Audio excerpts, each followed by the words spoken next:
오늘 우리가 함께 볼 성경 말씀은요, 구약 성경 여호수아 말씀입니다. 구약 성경 여호수아서 10장 14절 말씀입니다. 구약 성경 여호수아서 10장 14절 말씀입니다.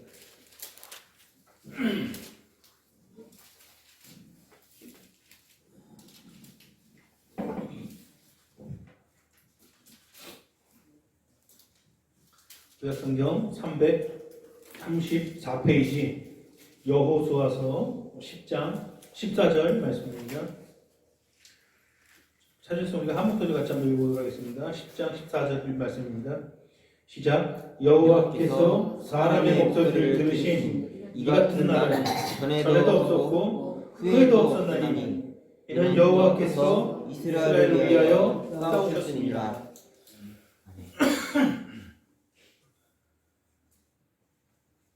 하나님께서는 범죄한 인류 아담에게 언약을 주시고 아담과 하와의 후손으로 한 사람을 이 땅에 보내주시겠다고 약속을 주시죠.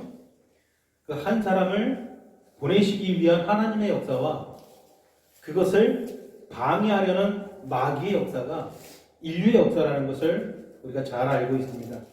하나님께서는 우리에게 영원한 안식의 땅, 저 천국을 주는 것을, 천국을 우리에게 주는 것을 모형으로 보여주시기 위해서 한 백성 이스라엘 택해서 그 백성을 약속의 땅, 적과 꿀이 흐르는 가나안으로 들이시는 그 역사를 통해서 하나님께서 우리를 어떻게 영원한 안식의 땅, 천국으로 들이시는지 그 과정과 그 원리를 우리에게 정확히 보여주고 계십니다. 그 원리는 한 사람을 땅에 보내주셔서 그를 통해서 우리를 천국에 드리는 유일한 그 길을 이 실제 역사를 통해서 우리에게 보여주시는 것이 성경의 역사입니다. 하나님께서는 아브라함을 통해서 가나안 땅에 살게 하시고 그 자손들로 하여금 다시 가나안 땅으로 돌아와서 그곳에서 살게 하셨죠. 아브라함의 후손은 애굽 땅에 가서 그곳에서 노예가 되었는데 하나님께서는 그 어둠의 땅 애굽에서 그들을 불러내셔가지고 다시금 약속의 땅으로 그들을 들이시죠. 자, 약속의 땅에 들어가서 그곳에서 하나님은 그것을 정복하게 하십니다. 맨 앞장서서 여호수아가 그 이스라엘 백성을 데리고 그 땅을 정복하게 되는 것이죠. 그리고 결국에는 그 땅에서 안식을 취하는 것이죠. 다시 말해서 우리의 대장 되시는 예수께서 우리 대신 앞서 싸워가지고 저 마귀들을 정복하고 영원한 하나님의 땅, 저 천국을 우리에게 주시는 것을 모형으로 보여주신 것입니다. 이 가나안을 정복할 때 가장 첫 번째 등장하는 가장 큰 요새요, 가장 험악한 그런 관문이 있습니다. 거기가 어디였죠? 여리고성입니다. 하나님의 권능으로 그 여리고성은 아주 쉽게 제압합니다. 이스라엘 입장에서는 아주 쉽게 제압한 거예요. 그러나 그게 쉬운 게 아니죠. 하나님의 권능으로 그 성을 무너뜨렸어요. 그들이 전쟁으로 사람의 힘으로 내 능력으로 싸워서 이긴 것이 아니라 우리가 잘 알듯이 하나님의 권능으로 가장 큰 관문에 있는 큰 성을 무너뜨렸습니다. 이스라엘의 분위기는 그야말로 최고조였습니다.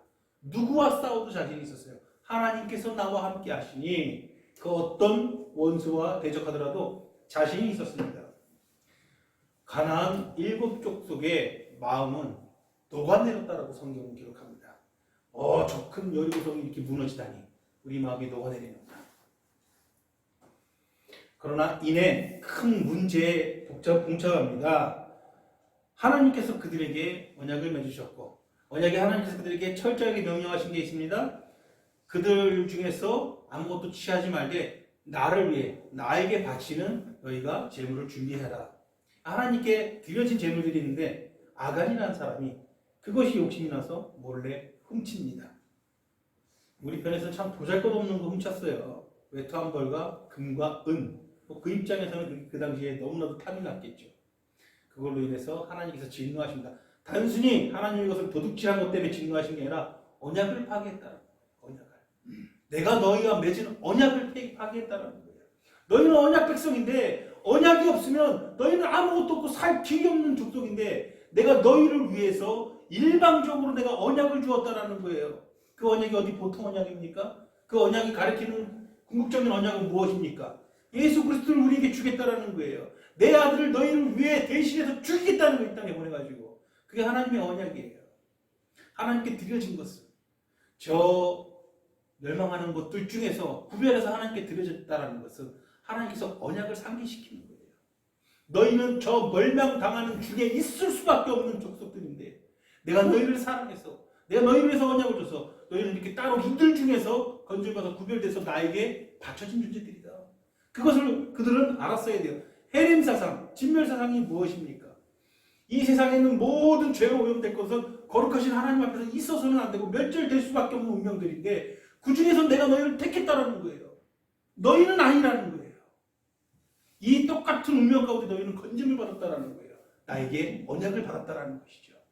이게 구약의 헤렘세상이에요. 하나님께서 잔인한 것을 즐기는 분이 아니라 양이나 소나 어린아이 젖먹이나 어른이나 다 멸절하라. 이것은 하나님께서 멸절하는 것을 좋아하시는 게 아니라 그게 실제 사실이어야 된다는 거예요. 하나님의 거룩한 세상에서 존재해서는 안 되는 멸절될 수밖에 없는 존재되는 사실을 늘 상기시키는 것이죠. 그런데 아간이라는 사람이 그 언약을 깨고 하나님의 것을 취합니다. 하나님께서 진노하시죠. 그 다음 전투가 아이성 전투입니다. 정탐꾼을 보냅니다. 정탐꾼이 아이성을 둘러보고 옵니다. 여리고성을 정복했는데 아이성을 보니 너무나도 보잘것이 없습니다. 우리가 쉽게 이길 수 있을 것 같습니다. 정탐꾼은 보고합니다. 2~3천 명만 보내면 될 것 같습니다. 우리가 다 갈 필요가 없습니다. 전쟁을 하죠. 3천 명을 보냅니다. 이깁니까 집니까? 뜻밖의 대패를 하게 되는 것입니다. 하나님께서는 이 아간의 문제, 이 문제를 바로잡지 않고는 이스라엘 백성에게 승리를 주실 수가 없었습니다. 결국 아간 문제를 바로잡고 나서야 아이성 전투를 다시 해가지고 승리를 하게 되죠. 자, 이쯤에 가나안 7 족속들은 이 소식들을 다 듣고 전쟁을 위해서 함께 규합해서 들고 일어섭니다. 가나안 7 족속들 중에서 가장 대장격이 되는 족속은 무엇일까요? 우리가 가나안 7 족속을 여러분들이 다 암기할 필요도 없고 암기할 이유도 없어요. 그러나 한 번쯤은 다 들어봤죠. 헷 족속, 가르가스 족속, 아모리 족속, 가나안 족속, 브리스, 히위, 그 다음에 에글론, 여부스까지 7 족속입니다. 자, 여부스 족속이 7 족속인데 이 중에서 여러분 가장 많이 들어본 족속이 어딘 것 같아요? 대충 들었을 때. 아모리. 그 다음에 여부스. 그 중에서 우리 가장 많이 처음 나온 거죠. 아모리 족속 많이 들어봤어요. 가나안 7 족속 중에서 가장 기골이 장대하고 거인족이고 가장 힘이 셌던 족속이 바로 아모리 족속이에요. 아모리 족속이 어디에서 거주했냐면 지금의 예루살렘, 이스라엘의 중심이죠. 예루살렘 인근에 있었던 족속 5 족속들을 우리가 아모리 족속이라고 하는 거예요. 뭐 예루살렘 성, 예루살렘 왕, 그다음에 헤브론 왕, 이게 지금 이때 당시에 다 어디에 속해 있었어요? 아모리에 속해 있더라는 거죠. 아모리 족속이 대장격이죠. 자, 그들 중에서 아모리 족속 중에서 기브온 족속이 있습니다. 기브온 족속. 아모리 족속 중에 기브온 족속이 있다. 우리가 이걸 꼭 알고 계셔야 돼요. 오늘 전해드릴 말씀의 주제는 우리가 기브온 족속처럼 되자 이거예요. 기브온 족속과 같은 신앙을 갖자 이거예요. 요즘 좀 저 선생님 뭔 소리 하죠? 왜 아모리 족속과 같은 신앙을 갖자 뭐 이런 소리를 하시는 겁니까? 깜짝 놀랐는데 오늘 말씀을 들어보면 공감을 하실 수밖에 없을 것입니다. 자, 가나안 7 족속은요, 막 전투력이 끌어올랐습니다. 여러 가지 생각이 처음에는 무서웠어요. 여리고성을 정복했다는 소리 듣고 마음이 녹아내렸는데 우리들 중에서도 저 작은 성 아이성에게 대패하고 그리고 나서 가서 승리하는 모습을 보고 저들도 저렇게 지는구나. 또 별것도 아닌 아이성에도 질 수도 있구나. 그러니까 가나안 7 족속은 지금 사기가 좀 올라오고 있는 상태예요. 그래서 그들은 전투력이 지금 불타오르고 있습니다. 그러나 그 중에서 가장 강력한 아모리 족속 중에 속해 있던 한 기브온 족속이라는 그 족속이 유일하게 그 족속만 꼬랑지를 싹 내립니다. 우리는 못 싸우겠다. 지금 다들 지금 싸우고 싶어서 안다는데 이 기브온 족속만 꼬랑지를 내리고 있습니다. 지금 이스라엘과 우리는 싸우지 않겠다라는 거예요. 그래서 이 기브온 족속 사람들은 싸우는 게 너무너무 싫어가지고 절대 싸우지 않겠다. 그럼 어떻게 할까 고민을 합니다. 그래서 하나의 결론을 내립니다. 우리가 이스라엘에게 가가지고 그들을 속여가지고 그들과 화친을 맺자. 맹세를 하고 언약을 맺자. 이런 계획을 세웁니다. 그래서 아주 자신들을 남루한 행색으로 꾸밉니다. 전대는 뭐니 이렇게 어깨에 이렇게 메고 허리에 메는 이렇게 뭘 담을 수 있는 주머니. 아주 전대도 낡은 전대를 준비하고요. 그 물을 담는 가죽 부대도 막 다 찢어진 가죽 부대. 그거하고 신발도 막 다 뜯겨진 신발. 심지어는 그들이 갖고 있는 식량도 아주 말라가지고 곰팡이 핀 그런 마른 빵을 준비합니다. 누가 봐도 이 사람들은 몇 년째 지금 막 그 밖에서 유랑한 사람처럼 그야말로 거짓, 막 씻지도 못하고 막 남루한 행색으로 자신들을 꾸밉니다. 그리고 나서 저 길갈에 진치고 있었던 가나안 족속과 전쟁을 위해서 길갈이라는 곳에 예루살렘 약간 위쪽에 있죠. 길갈이라는 곳에 진치고 있던 여호수아에게 나아갑니다. 그래서 자신들에 대해서 이야기합니다. 우리는 당신네 하나님과 당신네 소문을 듣고 아주 먼 나라에서 당신들과 화친을 맺으러 왔습니다. 당신네 그 위대한 소식을 우리가 듣고 그것에 대해서 깜짝 놀라서 우리가 당신네 종이 되기를 원합니다. 당신네 하나님은 위대합니다. 당신들은 위대한 족속입니다. 당신들의 하나님께서 일찍이 예전에 죽었던 모세를 통해서 당신들과 함께했던 그 기억을, 그 소식을 우리는 듣고 우리는 그것을 믿고 있습니다. 그래서 우리는 당신들과 대등한 존재가 되는 게 원하는 것이 아니라 당신들 밑에서 당신들의 종이 되길 원합니다. 그러니 우리와 화친을 맺어 주셔서 우리를 종으로 써주셔서 이렇게 하는 거예요. 거짓말이죠. 이 사람들 누구라고요? 가나안 기본 족속이에요. 그 사람들이 남루한 행색을 해가지고 여호수아 앞에 가가지고 막 이런 얘기들을 하는 거예요. 여호수아 9장 9절 보니까 그들이 여호수아께 대답하여 종들은 당신의 여호와 하나님의 이름으로 말미암아 심히 먼 나라에서 왔나니, 그러면서 이야기를 막 합니다. 우리의 모습을 보세요. 이 빵을 보세요. 우리 참 고생을 많이 했어요.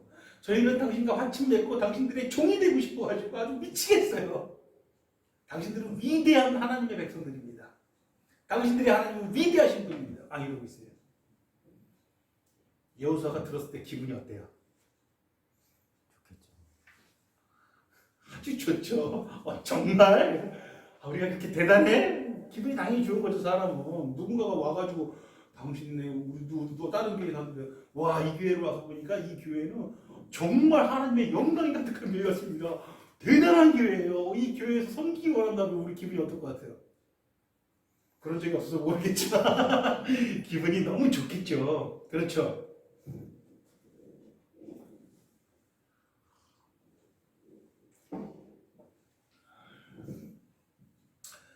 와, 이거 참 감동적인 일이네. 분명히 그런 생각을 했을 거예요. 하나님께서는 이 가나안 전쟁을, 여호수아가 가나안 전쟁을 본격적으로 치르기 전에 이미 그 전부터 모세를 통해서 신신당부한 말씀이 있습니다.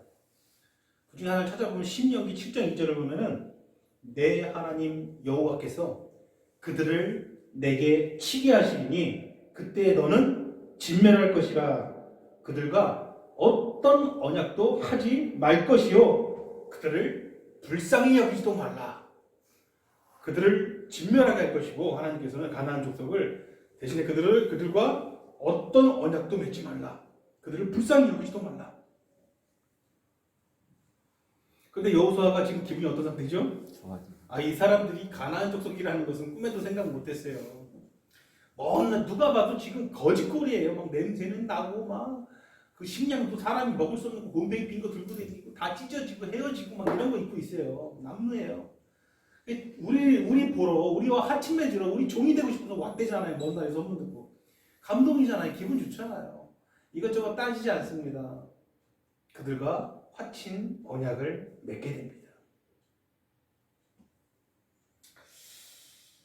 9장 15절 보니까 여호수아가 곧 그들과 화친하여 그들을 살리리라는 조약을 맺고 해준 족장들이 그들에게 맹세하였더라.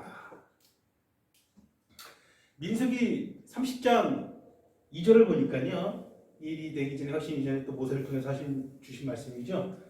사람이 여호와께 서원하였거나 결심하고 서약하였으면 깨트리지 말고 그가 입으로 말한 대로 다 이행할 것이라. 이것은 절대 불가침입니다.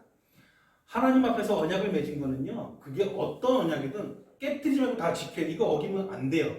그건 절대적인 거였어요. 우리가 사사기 공부할 때 사사 입다를 통해서 이것을 아주 잘 배웠죠. 그렇죠? 기억나실 겁니다. 입다는 암몬과의 전쟁에서 전쟁에 나가기 전에 암몬과의 전쟁을 나가기 전에 하나님께 약속을 합니다. 제가 전쟁에 나가서 하나님의 권능으로 승리를 하고 돌아온다면 나를 처음 맞이하는 사람을 하나님께 제물로 드리겠습니다. 그러나 그 전에 이미 신명기 12장 31절에서 하나님께서는 임신 제물, 이런 이상한 그런 우상 귀신들에게 했던 이런 짓을 내 백성은 절대 해서는 안 된다. 그래서 여호와께서 거리끼시며 가증히 여기는 일들을 너희는 따라하지 말라고 분명히 명령을 했었어요. 그런데 이따가 그 하나님의 명령을 다 잊어버리고 이상한 짓을 했어요. 전쟁 끝나고 와서 어떤 일이 일어났습니까? 가장 먼저 누가 다녀왔어요? 딸내미가 다녀온 거예요. 그 딸을 결국 제물로 바치는 거예요. 안 지켜도 되는 게 아니라 아무리 잘못된 생각 그리고 하나님의 명령을 어기면서까지 한 언약 맹세라고 하더라도 이 하나님 앞에서 한 맹세와 사역은 절대 깨서는 안 되는 절대적인 법이었다는 것이죠. 마찬가지예요.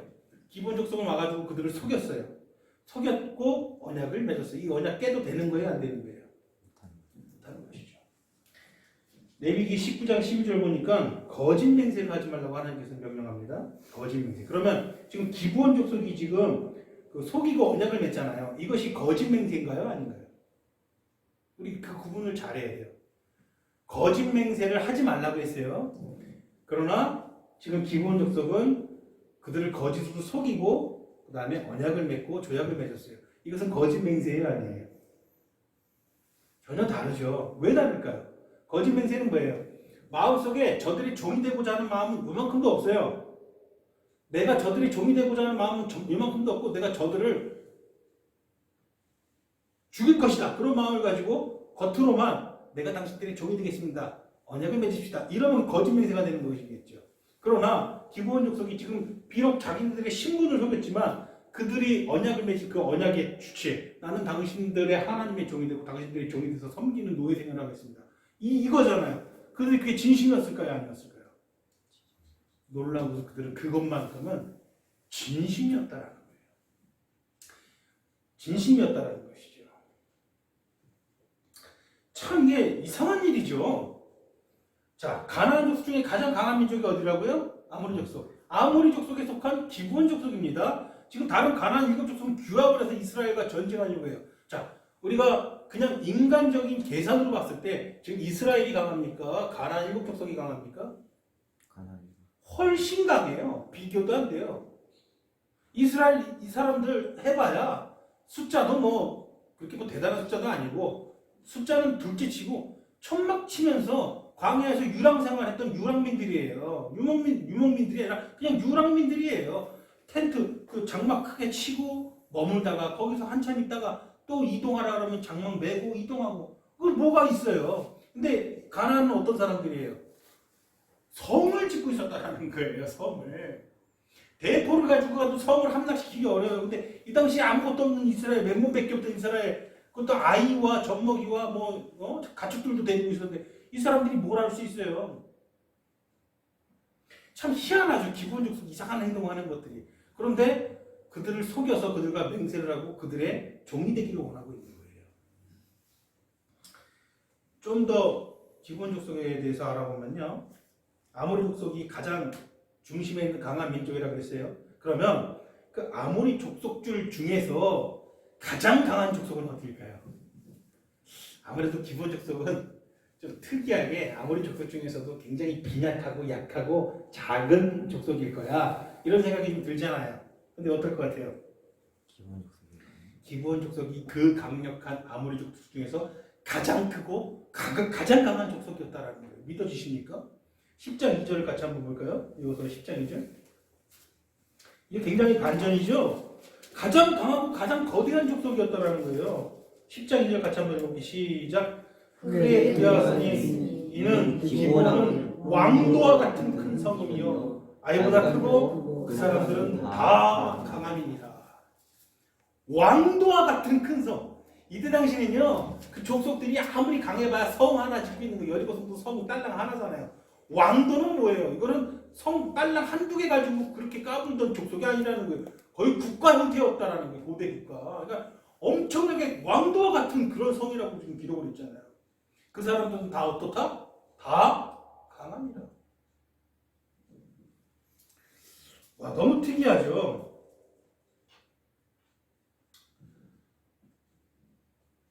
그렇게 강한 민족뿐만이 아니라 그들은 이스라엘 가나안 7족속 중에 대장격이었고 나머지 7족속이 지금 다 뿔뿔이 와해되어 있는 상태가 아니고 다 마음을 모아가지고 우리가 전쟁 나가자! 그리고 실제로 전쟁 일으키고 있는 상황이잖아요. 근데 뭐가 이렇게 무서웠을까요? 이 기브온 족속들은 자신들이 가장 강하면서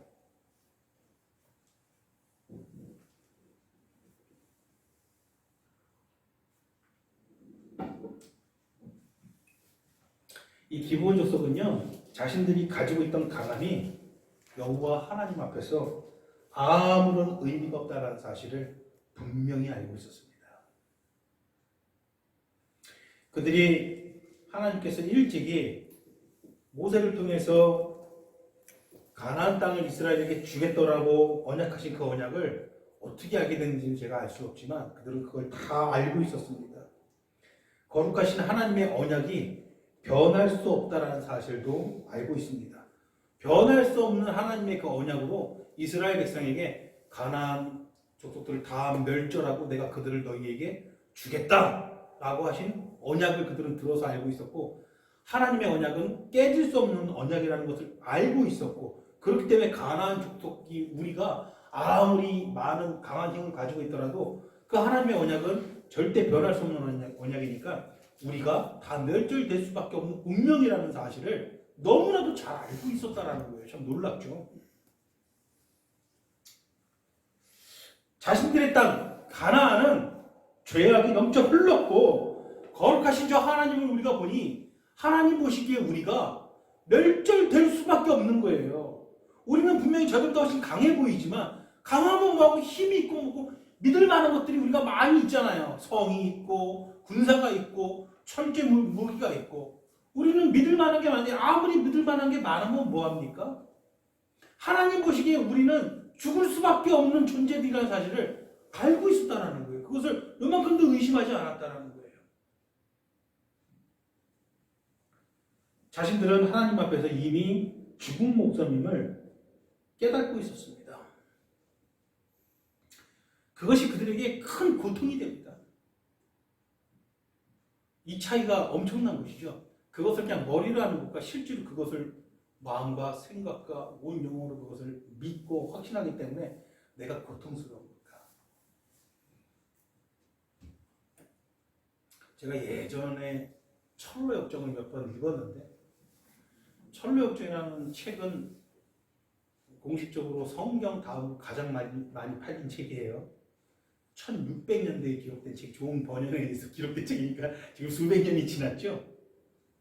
철로역정은 한 크리스천이라는 사람이 저 천국까지 가는 여정을 재미있게 소설처럼 이렇게 쓴 책이에요. 처음에 그가 성경을 읽습니다. 처음 장면에 성경을 읽다가 큰 고통을 받습니다.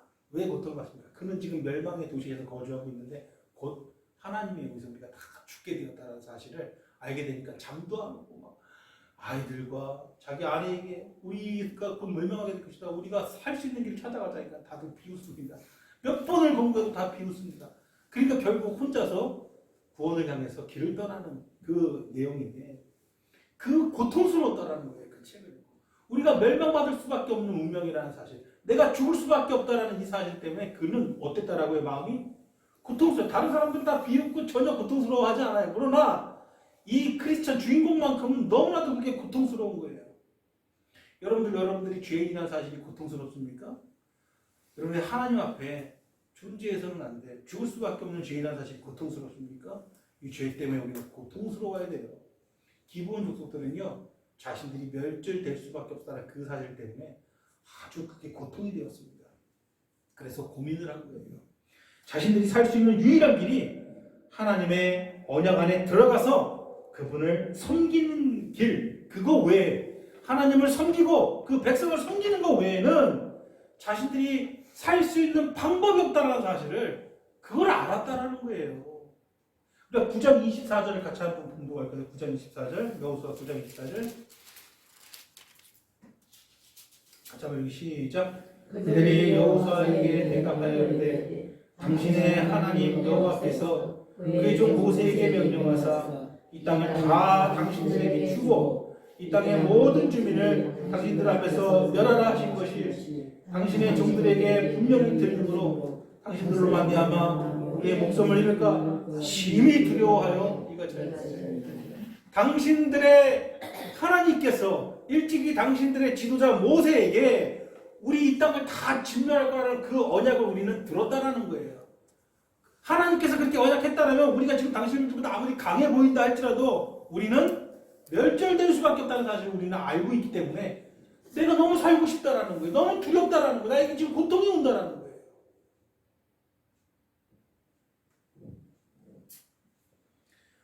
이거 참으로 놀라운 일 아닙니까? 그들처럼 믿을 만한 것들이 많은 강력한 자들이 어떻게 이런 생각과 이런 고백을 하게 되는 것일까요? 그래서 참 신기입니다. 아모리 족속의 다른 왕들은 그들보다 약했지만도 결코 이런 생각을 품지를 못해요. 이런 고백도 하지 못해. 이런 건 상상도 하지 못할 일이 그들에게서 믿을 만한 게 많았다니까요. 이스라엘보다 훨씬 셌다니까요. 오히려 지금 싸우고 싶어서 안달인데 그 중에서 가장 강한 기브온 족속이 어떻게 그들만 이런 생각을 하게 된 것일까요? 이거 참으로 놀라운 일 아닙니까? 참으로 신비로운 일 아닙니까? 왜 그런 것 같아요, 여러분? 이들이 왜 이들만 그런 것 같아요? 하나님께서 그렇게 하신 것입니다.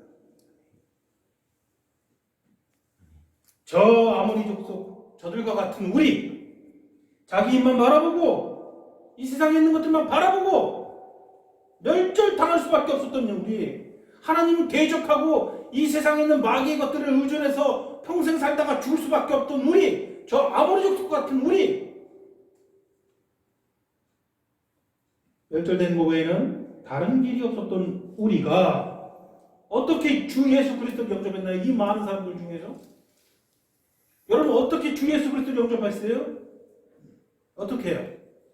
하나님이 그렇게 한 겁니다. 이건 신비예요. 이거는 어떻게 따질 만한 문제가 아닌 거예요. 왜 저 많은 가난한 일곱족 중에서 그 중에서 기브온 족속만 이러냐 이거예요. 왜 이 많은 사람들 중에서 여러분들만 예수 믿느냐 이거예요. 하나님이 그렇게 하신 거예요. 이게 얼마나 놀라운 일입니까? 저 기브온 족속은 바로 우리의 모습과 같습니다. 여러분들도 세상에서 믿을 만한 게 많잖아요. 여러분 돈이 얼마나 듬직합니까? 세상 명예와 세상 권세 얼마나 든든합니까?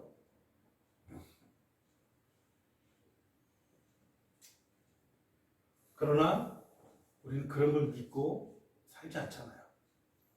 여전히 세상 사람들은 그런 것들을 든든해하고 그런 것들을 믿고 있는데 우리는 그렇지 않잖아요.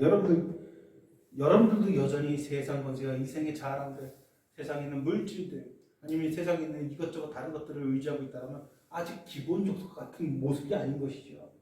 우린 그렇지 않잖아요. 믿을 만한 게 많지만 그럼에도 그거 믿고 살지 않잖아요. 여러분 누구 믿고 삽니까? 하나님 믿고 살잖아요. 기본 족속 지금 그러고 있다. 여러분들이 좀 다른 사람보다 이 IQ가 높거나 지능이 좀 뛰어납니까? 아니잖아요.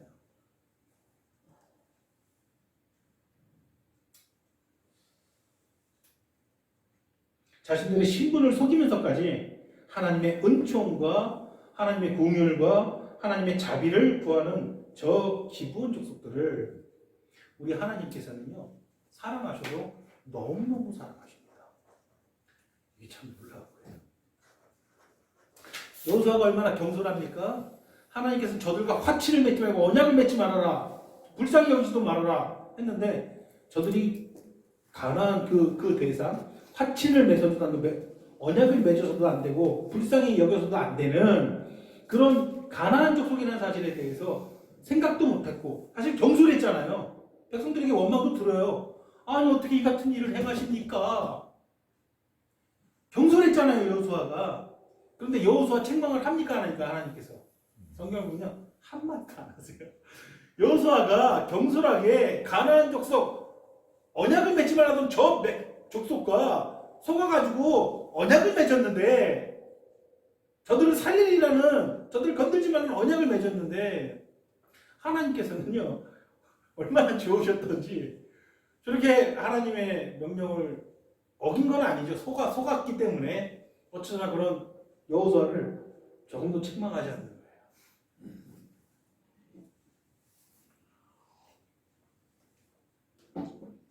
그 이후 기브온 족속은 맹세한 것 같이 언약을 맺은 것 같이 가장 낮은 저 노예와 같은 종이 되어서 레위인들을 섬기는 삶을 자손 대대로 쭉 살게 됩니다. 가장 더러워 보이는 일들, 가장 힘든 일들이 다 그들 몫이었습니다. 여러분 참으로 고단한 삶을 살게 되죠. 그 이후로 이게 무슨 짓일까요? 인간적인 눈으로 보면 왕도와 같은 큰 성을 가지고 있었고 큰 성, 왕도와 같은 국가를 가지고 있었고요. 예? 저 아모리 족속 중에서도 가장 강력한 그들이 왜 이렇게 스스로 자원해가지고 낮고 천한 위치로 들어가서 허드렛 일하며 고된 삶을 살까요? 이스라엘은 물이 참 귀한 나라죠. 물 길어오는 일들이 그들에게 쉬운 일입니까? 어려운 일입니까? 대단히 어려운 일이죠. 우리 시골 살 때 혹시 물 길러러 다녀본 적 있으세요? 시골에는 어린 시절을 수도가 없잖아요. 물을 쓰려면 어떻게 해야 돼요? 물통기 이고 가가지고 거리가 어느 정도 되지만 어디든 가가지고 물을 받아가지고 힘들게 메고 올라와야 되잖아요. 물이 얼마나 귀하게 함부로 쓸 수 없어요. 이 물은 그렇게 힘들게 갖고 옵니다. 근데 이스라엘은 물이 없는 나라인데 물 한 번 어디 우물 가서 기르려면 한참을 걸어가야 돼요. 그렇게 물이 귀한데 그들이 했던 일은 뭐예요? 하나님께 제사 드리고 제물 드리고 피 내장 똥 짐승들 기름 이렇게 범벅이 된 그 기병들 이런 거 아주 깔끔하게 파리새끼 한 마리 안 날리게 다 닦는 일, 이 모든 거 다 치우는 일, 물이 있어야 되잖아요. 수돗물이 콸콸 나오도 너무 고된 일인데 지네들이 물 그 먼 데서 길러가지고 그 일을 다 하는 그런 일들을 해요. 청소하고 허드렛 일. 근데 그거에 그들은 만족을 한다는 거예요. 자기네 세대뿐만 아니라 자기 후손 세대까지도 계속 그 일을 하게 하는 거예요. 그들은 스스로 자원했었어요. 가장 강력하고 왕도와 같은 큰 성을 가지고 있던 그들이 그렇게 됐다는 거예요.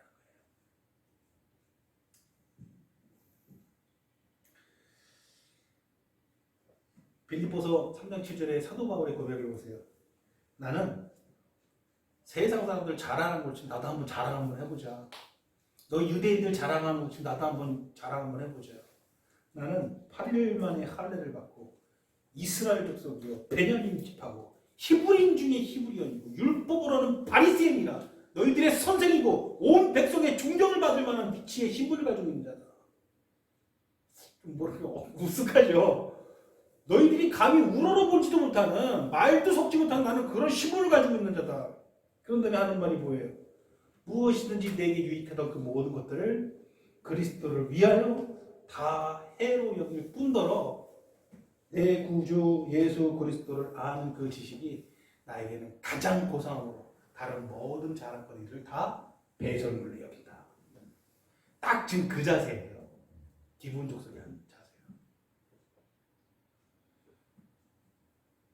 자, 그렇게 해서 이스라엘의 노예처럼 살게 되는 거예요. 그러면 이제 아모리 족속의 다른 왕들이 가만히 있겠습니까? 우리들의 대장이고 가장 강한 저 기브온 족속이 좀 상상도 할 수 없는 짓을, 이해할 수 없는 짓을 하고 있잖아요. 우리가 지금 싸우려고 전쟁 일으키려고 하고 있는데 오히려 저 이스라엘에게 가가지고 그들과 화친 맺고 그들의 종이 되었다는 소리를 들으니까 미친 거 아닌가 저것들, 이런 생각을 하겠습니까 안 하겠습니까? 당연히 하겠죠. 우리가 하나님을 섬기는 순간요, 우리의 원수들은, 저 마귀의 권세는 우리를 어떻게 하죠? 곧바로 대적하기 시작합니다. 마찬가지 그 원리를 그대로 나타나는 거죠. 하나님을 섬기려고 하니, 하나님을 섬기니 나머지 아모리 족속의 다섯 왕들은 그들을 본격적으로 대적합니다. 다섯 왕이 있습니다. 아모리 족속에. 기브온 족속 빼고 예루살렘 왕, 헤브론, 야무릇, 아람, 에글론, 이 다섯 왕들은 아주 각각 강력한 왕들이었어요. 그들이 전부 다 이스라엘 치기 전에 어디로 들어갑니까? 기브온 땅으로 들어갑니다. 왜? 저 기브온 멸절시키는 거예요. 저 배신자. 이렇게 마귀는 우리를 대적한 것입니다. 그때 기브온 족속들은 자신들이 강력한 힘을 가지고 있었어요? 아니에요. 강력한 힘을 가지고 있었죠. 그때에 기브온 족속은 자기 힘을 꺼내지 않습니다. 자기 힘으로 싸우고자 하는 의지가 요만큼도 없습니다. 저 아모리 족속 다섯 왕들이 자신들을 쳐들어 왔는데 그가 한 일은 뭐예요? 10장 6절에 보니까 10장 6절 보니까 당신의 종을 돕기를 더디하지 마시고 속히 올라오소서. 누구에게 가서 이런 말을 합니까? 여호수아에게. 여호수아에게 가지고 당신의 종을 돕기를 더디하지 마시고 속히 올라오소서. 이것도 참 기가 막힌 일이에요. 분명히 자신은 자신의 힘으로 어떻게 할 수 있는 능력도 있었는데 전혀 그럴 의지가 없어요. 누구에게 갑니까? 여호수아에게 갑니다. 여러분, 여호수아는 히브리식 이름이죠. 히브리식 이름으로 여호수아를 어떻게 발음합니까? 우리 배성 지사님 한번 발음 한번 해주세요. 알잖아요. 예슈아. 여호수아라는 이름은 여호와는 나의 구원이라는 뜻이거든요. 어서 많이 들어볼 의미죠. 자, 여호수아라는 이름이 헬라식 발음으로 어떻게 발음합니까? 이에수스. 그 헬라식 발음이 우리식 발음으로 하면 어떻게 된 거예요? 예수. 그러니까 우리나라 성경에는요, 여호수아가 예수가 각각 다른 그 발음처럼 들리지만 원래 원어로 하면요, 여호수아도 예슈하고요, 예수도 예슈한 거예요. 같은 의미의 같은 이름인 거예요. 조금 더 안 다르고 같은 이름인 거예요. 그럼 무슨 말이냐? 우리가 잘 알듯이 여호수아는 정확히 예수 그리스도의 모형이 되는 사람이에요. 그가 이스라엘 백성들을 이끌고 저 원수들을 정복하고 하나님의 나라를 하나님의 백성에게 넘겨주는 그런 일들을 하는 모든 것들이 예수 그리스도의 정확한 모형이 되는 일이에요. 자, 기브온 족속이 위기에 봉착했을 때 가장 먼저 한 일은 무엇입니까? 여호수아에게, 예슈아에게 나아가는 일이에요. 그에게 가서 당신의 종을 돕기를 더디하지 마시고 속히 올라오소서.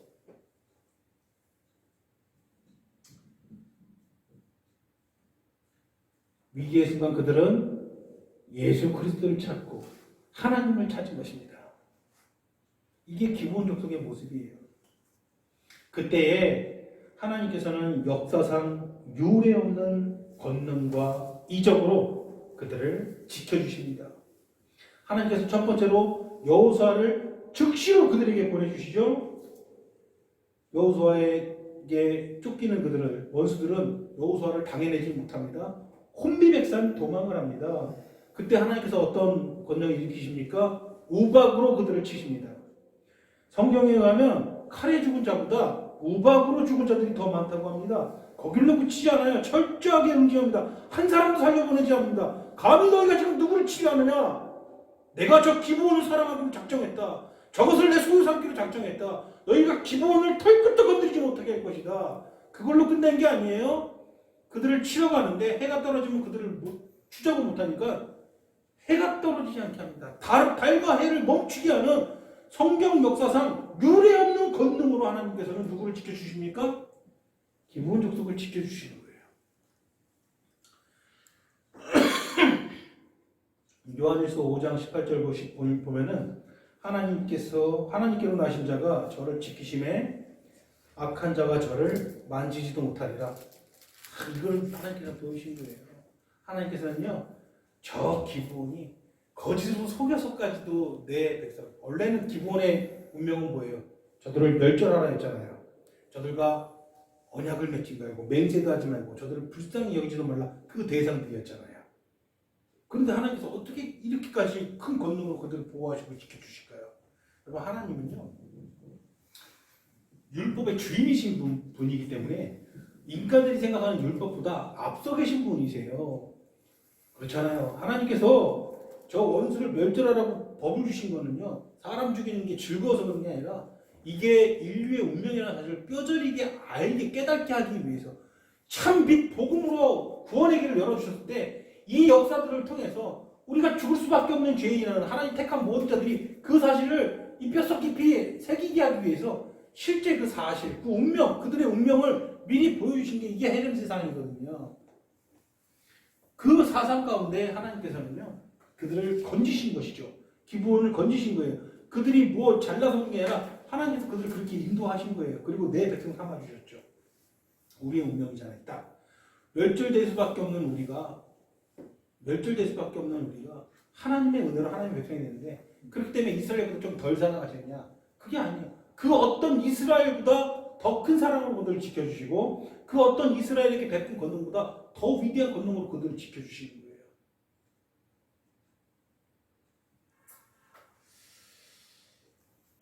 그러니까 하나님께서 지금 하시는 행동은 무엇입니까? 우박으로 그들을 치시고 남은 자들을 선멸하기 위해서, 완전히 그냥 뿌리채 뽑기 위해서 태양과 달을 멈추게 하십니다. 감히 내 백성 건드리지 말라는 거예요. 우리가 지난 시간에 같이 들었던 말씀들처럼 마귀의 권세는 우리를 결국 어떻게 할지 모르고 심지어는 죽음까지도 우리를 건드릴 수 없게 하는 거예요. 사망아 너희 쏘는 것이 어디냐? 우리는 소리칠 수 있다는 것이죠. 성경은 이 날을 어떻게 평가합니까? 오늘 우리가 읽은 본문 말씀이죠. 여호와께서 사람의 목소리를 들으시는 이 같은 날은 전에도 없었고 후에도 없었나니 여호와께서 이스라엘을 위해서 싸우셨습니다. 기본적으로 이스라엘 백성 중에 속해 있기 때문에 이스라엘이 싸웠다고 했는데 사실은 누구 때문에 싸운 거예요? 보세요. 기브온이 지금 위기에 대해서 기브온이 여호수아를 호출하잖아요. 여호수아 하나님께서 당장 가라 하시잖아요. 여호수아가 가지고 그들을 구원해요. 이거 누구로 해 싸우신 거예요? 이스라엘에 싸우신 것이지만 엄밀히 따지면 기본 족속으로 인해서 하나님께서 움직이시는 얘기죠.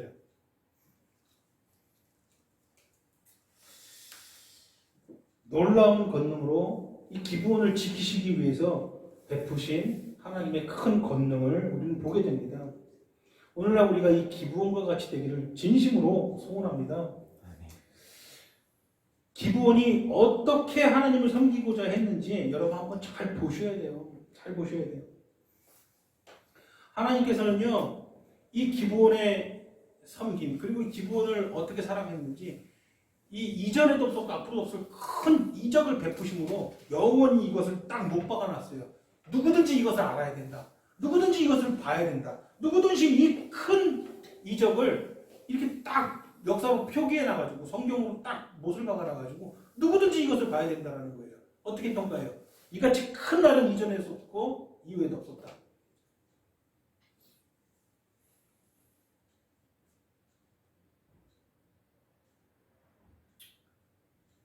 믿을 게 정말 많은데 자원하는 마음도 내가 하나님을 섬기며 살겠습니다.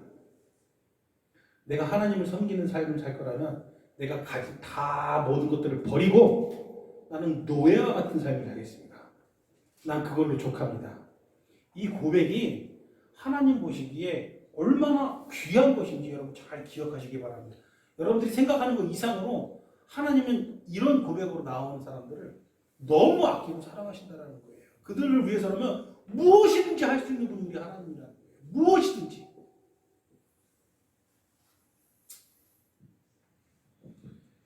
자, 이 기브온 족속을 통해서 이스라엘의 첫 번째 왕을 보내주십니다. 이스라엘 첫 번째 왕이 누구예요?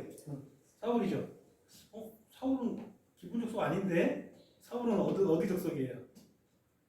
성경에 의하면 베냐민 지파잖아요. 기브온 족속 아니잖아요. 베냐민 지파라고 나와 있잖아요. 근데 사울이 역대상 9장 35절 39절 보면은 기브온 족속이에요. 기브온 족속이고 근데 왜 베냐민처럼 얘기해요? 기브온 족속인데 그 기브온 족속은 그날 이후로 이제 느디님이라는 자신들의 계급을 정해서 자신들이 한 곳에 모여 살면서 계속 그렇게 노예, 그 종의 삶을 살거든요.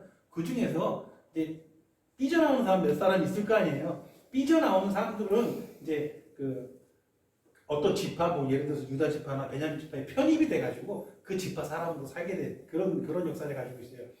그 중에서 유력한 사람이 한 명 빠져나와서 베냐민 지파에 편입된 그런 케이스예요. 그래서 사울은 원래는 아모리 족속이 기브온 족속인데 빠져나와서 베냐민 지파에 편입이 된 사람이고 나머지 대다수의 기브온 족속들은 느디님이라는 계급 족속이 돼가지고 같이 모여서 살았다. 이거는 상식으로 알고 있어야 돼요.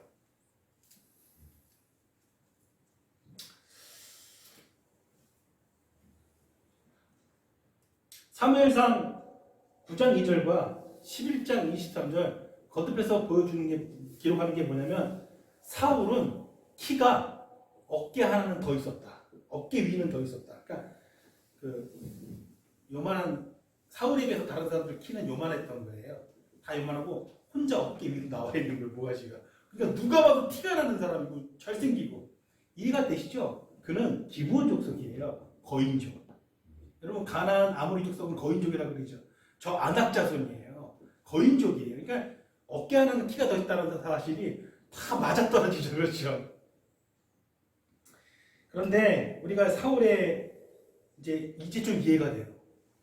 사울은 기브온 족속이고 자신이 정통 이스라엘 그 족속이 아니고 저 아모리 족속 중에 편입된 사람이라는 거에 대한 자격지심이 있었어요. 일종의 컴플렉스가 있었어요. 그래서 자신이 왕으로 선출될 때도요, 저희 뒤에 숨어 있었고요. 왕으로 선출됐을 때도요, 저 기브온 족속, 저 기브온 족속이 어떻게 우리의 왕으로 우리를 다스리겠느냐, 불량배들이 막 시비를 걸고 일어날 때도요, 한마디도 못했어요. 그런데 자신이 왕이 돼서 정말 열심히 한번 해보려고 했는데, 저 정통 유다 족속, 저 유다 지파의 유다의 사자, 저 다윗이 온 백성에게 칭송을 받으니까 이 컴플렉스가 터져버린 거예요. 야, 나는 기브온 족속 아니야. 나랑 저런 노예들이랑 같은 취급하지 마. 난 베냐민 사람이야. 그러면서 아니 뜬금없이 누구를 학대합니까? 먼저 다윗을 학대하죠. 다윗을 죽이려고 하죠. 계속해서. 그리고 또 밑도 끝도 없이 사울 때의 기브온 족속들을 전부 다 죽여버립니다. 저들과 나를 같은 취급하지 마. 이게 완전 미친 거죠. 이 컴플렉스가 터진 거죠. 그 중에서 하나님께서는 기브온 족속을 보호하셔가지고 완전 멸절되진 않게 하죠. 다 죽이고 남자들은 전부 다 추방이 되죠. 하나님께서 그때 기분이 어떠셨을까요? 네? 하나님께서 어떻게든 그들 중에 몇 사람을 보존하셔가지고 그 기브온 족속이 멸절당하지 않게 보호해 주셨는데 절대 그것을 잊지 않아요. 내가 지금 너무너무 내가 지금 참을 수가 없다. 그래서 사울이 죽고 한참 뒤에 다윗이 왕이 되었는데 뜬금없이 이스라엘 전역에 3년 동안 계속 기근이 오는 거예요. 막 사람들은 굶어 죽고 말라 죽고 막 너무나도 이 비참한 광경이 펼쳐지는 거예요. 다윗이 하나님 왜 이런 일이 일어납니까? 우리가 뭘 잘못했습니까? 예전에 사울이 있잖아. 기브온 족속들 다 죽였잖아. 난 이것을 참을 수가 없어. 이것을 관가할 수가 없어. 기브온 족속 사람들이 원하는 대로 그들에게 해줘. 남아있는 자들이. 하나님께서 다 그러신다. 하나님께서 기브온 족속을 얼마나 아끼고 사랑하십니까? 기브온 족속이 하나님의 그런 뜻을 알고 다윗에게 나와서 사울의 자손들 7명만 우리에게 넘겨라. 우리가 하나님 앞에 그들을 목매달아 죽여야겠다. 하나님 보시기에 그 모든 그 죄가를 그들은 벌을 받아야 된다. 그래서 7명을 내주고 목매답니다. 그때서야 이스라엘에 뭐가 내립니까? 비가 내리는 것이죠. 그러니까 하나님께서는요, 기브온 족속을 너무나도 아끼고 너무나도 소중히 생각하는 우리가 볼 수가 있다는 것이죠. 기브온 족속의 가장 큰 보호자는 누구입니까? 하나님입니다. 그들은 가장 낮은 자리에 있습니다. 가장 천한 자리에 있습니다. 모든 백성들이 그들을 무시했습니다. 그러나 개의치 않았습니다. 하나님만 우리와 함께하면 된다는 늘 그 신앙만으로 그들은 늘 뭉쳐 있었습니다.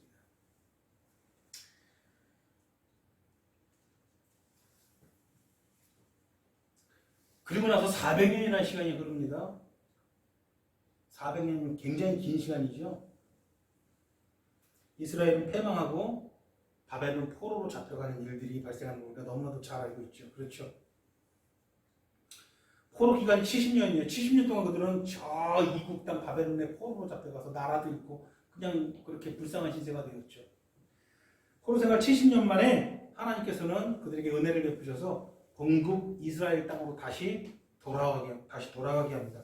다시 이스라엘 땅으로 그들을 귀환시킵니다.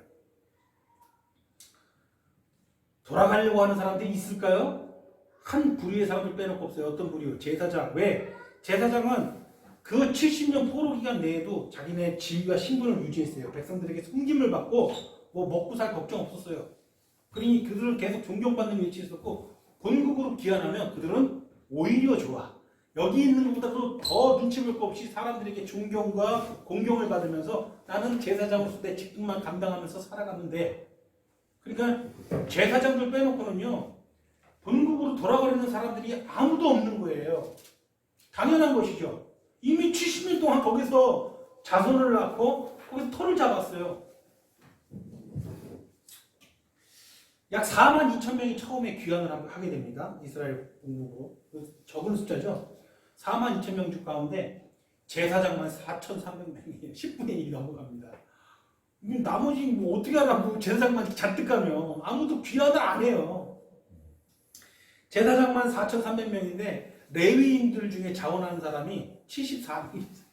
아니 제사장이 4,300명이면 그 제사장들을 섬기는 레위인들은 제사장들도 레위인이죠. 그러나 제사장이 아닌 다른 레위인들은 이 제사장의 수발드는 일을 했어요. 성전에서 성막에서 섬기는 일들을 했단 말이에요. 그러니까 레위인들은 허드렛 일을 했어요. 그러면 레위인들은 이미 바벨론에서 자기 세상 직업 가지고 털을 잡고 살고 있는데 다시 본국으로 돌아가서 저 천한 일, 저 그냥 더러운 일, 그런 일 하러 가겠습니까? 안 가죠. 제사장이 4,300명이면요 레위인은 한 2만 명은 있어야 돼요. 그렇잖아요. 근데 딸랑 74명, 대단히 신앙이 아주 고결한 사람들이죠. 딸랑 70, 내가 하나님을 섬기는 일이라면 다시 저기서 낮고 천한 일을 하겠습니다 하고 자원한 사람이 74명이에요. 그런데 그 레위인들보다도 더 오히려 그 레위인들을 섬기는 가장 밑바닥에 노예들이 있었어요. 그 사람이 누구예요? 느드님이죠. 기브온 족속의 후예들. 느드님들이에요. 그런데 느드님들은 정말 달랐어요. 놀랍게도 누구보다 앞장서가지고 마치 이날만을 기다렸다는 것이 다 자원하는 거예요. 우리가 본국으로 가겠습니다. 레위인들 고작 74명 가는데 우리가 가겠습니다. 아, 이거 얼마나 영광스러운 종족이 아니겠습니까? 이거 너무나도 멋있지 않나요? 저 가장 낮은 곳에서 저렇게 비천한 삶을 사는데 마치 그날만을 우리가 이 바벨론 땅에서 이렇게 사느니 하나님을 섬기면서 가장 낮은 자리에서 사는 것이 너무나도 행복합니다. 우리 조상들도 그렇게 살았고 우리는 앞으로도 그렇게 살 것입니다.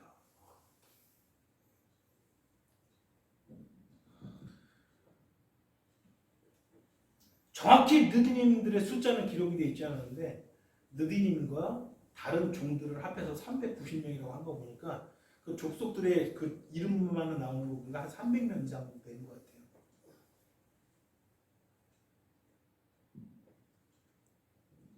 바벨론에서 자유인으로 사는 것보다 하나님을 섬기면서 하나님의 노예로 사는 것이 나는 행복하다는 거예요. 바울이 그러잖아요. 항상 그리스도의 노예다 나는. 하나님의 노예로 살기를 소원하는 느드님이 되기를 소원합니다. 이 세상에서 자유인으로 사는 것보다 하나님의 노예로 살기를 소원합니다. 이게 얼마나 영광스러운 모습입니까? 그것이 노예의 모습입니까? 노예의 모습이 아니죠. 그들은 하나님을 향해서 앞으로 나아가는 사람들입니다. 오직 하나님의 얼굴을 보면서 앞으로 나아가는 사람들입니다. 이 좋은 길, 유일한 길. 돌아서지 않으리라. 나는 이 길을 가겠습니다. 아무리 미천해 보이는 삶이라도 하나님 섬기면서 사는 것이 좋습니다. 예수 그리스도 없이는 우리는 못 삽니다. 그러니 내가 낮아지고 이런 건 다 상관이 없으니 하나님 다만 우리를 버리지 마시고 멀리하지 말아 주시옵소서. 이게 우리의 고백이 되기를 소원합니다. 우리는 권세 있는 왕이나 저 권세 있는 제사장보다 저 낮고 낮은 노예로 사는 것이 오히려 좋습니다. 하나님을 섬기기 위해서라면 그것이 오히려 좋습니다. 그럴 때 하나님께서는요, 우리에게 뭐라고 말씀하시죠? 얘야, 너는 택한 족속이고 왕같은 제사장이고 거룩한 나라요, 나의 소유된 백성이다. 너희들은 노예가 아니다. 이렇게 말씀해 주시는 것이죠. 참으로 이제 좀 이해가 되죠?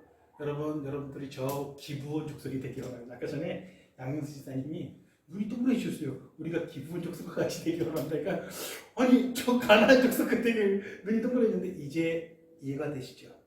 기브온 족속과 같이 되기를 원합니다. 하나님께 사랑을 너무너무 많이 받은 자들이고 후에 그 어떤 이스라엘 백성들도 하나님을 외면할 때도 가장 나서가지고 우리가 노예로 섬기겠습니다 했던 그들의 그 신앙이 우리의 신앙이 되기를 진심으로 소원합니다. 기도하시겠습니다. 사랑의 하나님, 이 얼마나 감동적인 신앙입니까? 이 신앙이 어디로부터 나왔습니까?